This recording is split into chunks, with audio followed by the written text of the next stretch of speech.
Dear all, good morning. Today is our topic World Wide Web Consortium. This topic understanding is needed to really understand our post topic web standards and W3C recommendations. So before this, let's understand what really this World Wide Web Consortium is all about. What World Wide Web Consortium is all about. So World Wide Web Consortium, let's have an overview of this part. What this really, World Wide Web Consortium is. See, World Wide Web Consortium (W3C), who they are, their core beliefs, their long-term goals, their members. We will understand in this PPT. World Wide Web Consortiums, who they influence, their business processes and recommendations. We will understand this. The relationship between World Wide Web Consortium and open standards, we will understand here. Okay, what really the World Wide Web Consortium is all about. See here in this figure. World Wide Web Consortium is recommending as CSS, HTML, XML, WAI. These are the standards web development languages which we usually use. Now we have HTML5 as well. So World Wide Web Consortium is an international consortium where members and staff work together to develop many different web standards. Now this is very important. Very different, many different web standards. Their mission is to lead the World Wide Web to its full potential by developing protocols and guidelines that ensure long-term growth for the web. See, again, this internet is crossing the international boundaries. Every country has its own guidelines of working regarding the information sharing. Now, if we are able to negotiate an international accepted or globally accepted protocol and give a guidelines how to use it, now so the reach of the internet will be penetrate to the each and every course of the geographical arena present on our earth. Now we are also able to connect with this connectivity to the extra spatial as well, but still focusing on the fact that internet is now one of the main necessity for people to understand the world better and sharing the information. We need this one organization which ensure this part. Now let's move ahead. In the process of the long-term goal, World Wide Web Consortium was first taken care by this our Tim Berners-Lee, because he was he was inventor of the World Wide Web and served as a WC director in 1984. This is 1984 actually. Okay.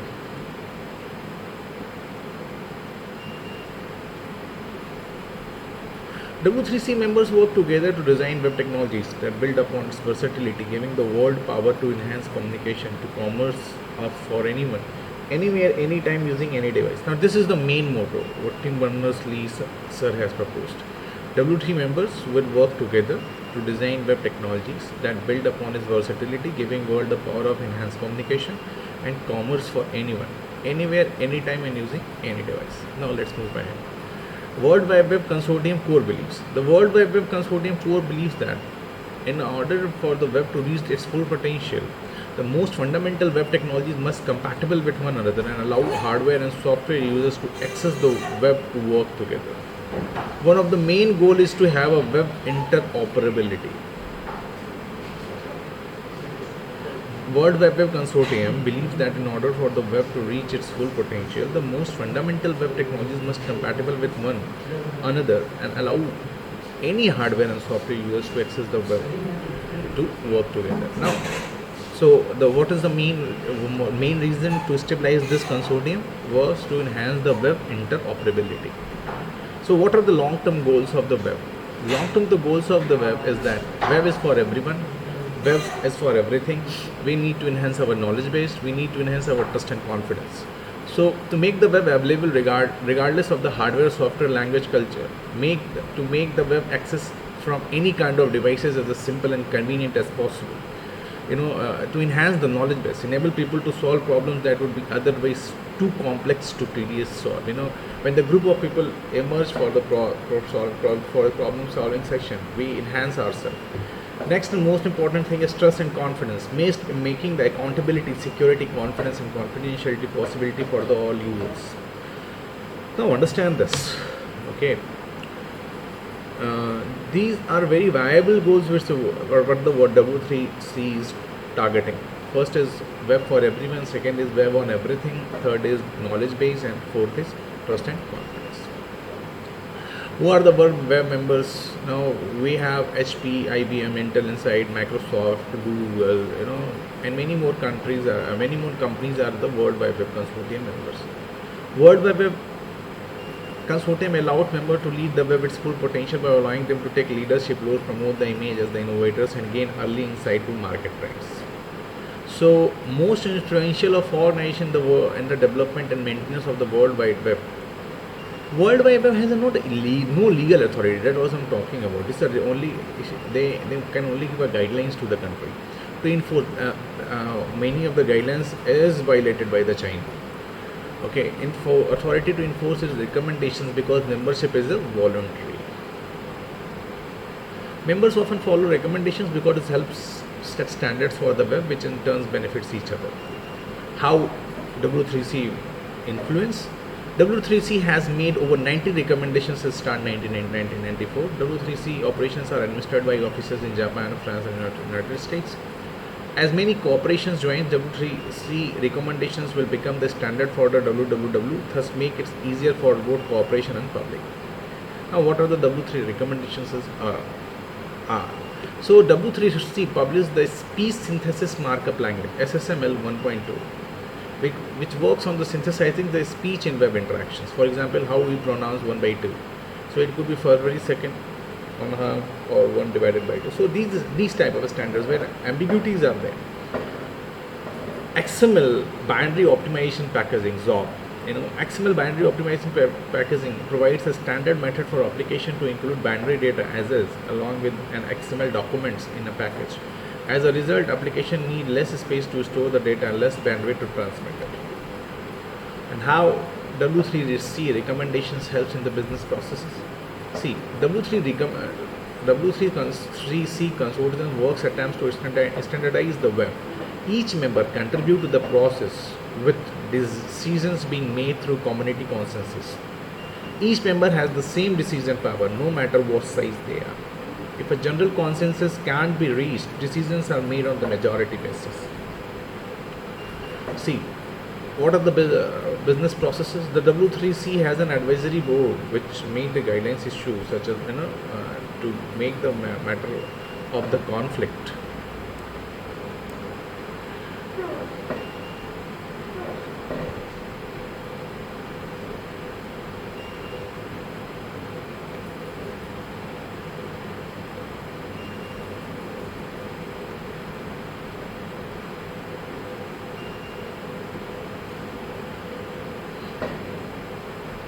So W3C has an advisory board which was created to guide the organization on issues such as strategy, legal matters, and conflict resolution. The board has no actual decision-making power. The board also oversees the W3C documents which is available to the part. 5 sections: W3C organizations, W3C activities and groups, how consensus governs works at the W3C, W3C recommendations tracks, W3C submission process. These all sections are define their set of activities and working interoperable with the principle of the interoperability in themselves. So W3C, World Wide Web Consortium, has open standards. So W3C seeks to avoid market fragmentation. Thus, this was happening in the initial days of the internet. Microsoft making their different market. Apple was trying to get a different catch. Like I say, open source were trying to get a catch. Like fragmentation by publishing open standards for the web languages and protocols. To achieve the goal of one web, specification for the web formats and protocols must be compatible with one another and allow any hardware and software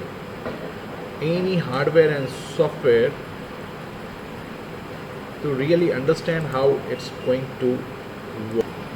So, how this W3C helps us to understand the web standards.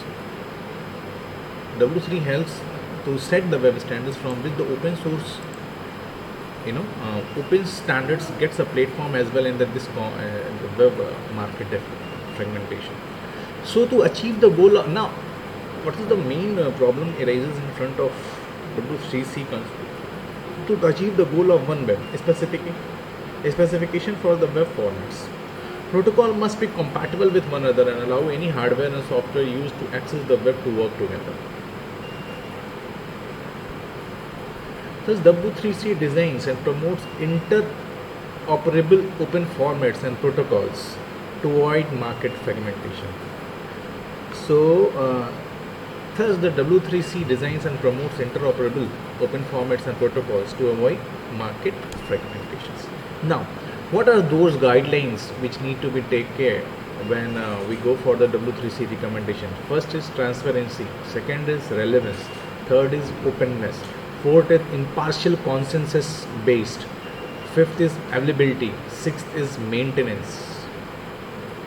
So how this what is transparency is all about?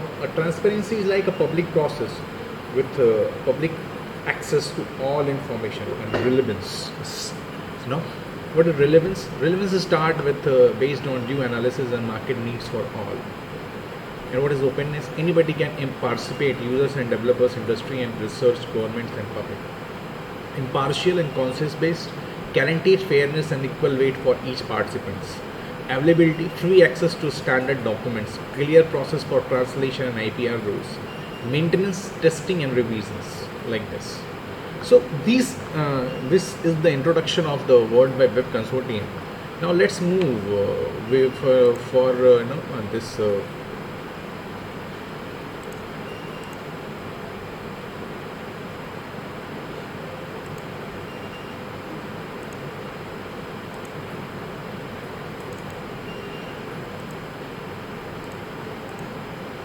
So this is the introduction of transparency, relevance, openness, impartiality and consensus based availability, maintenance. There were some technical issues which was not getting the image. We are not getting the image out here, but still let's move. So end of the day, we got our guidelines of transparency, relevance, openness, impartial and consensus based availability and maintenance. Now we will implement these things in our topic which is under which we understand these concepts, that is web standards and W3C consortium. We will have a detailed discussion in our next lecture. Till then, take care. Always take care. Bye.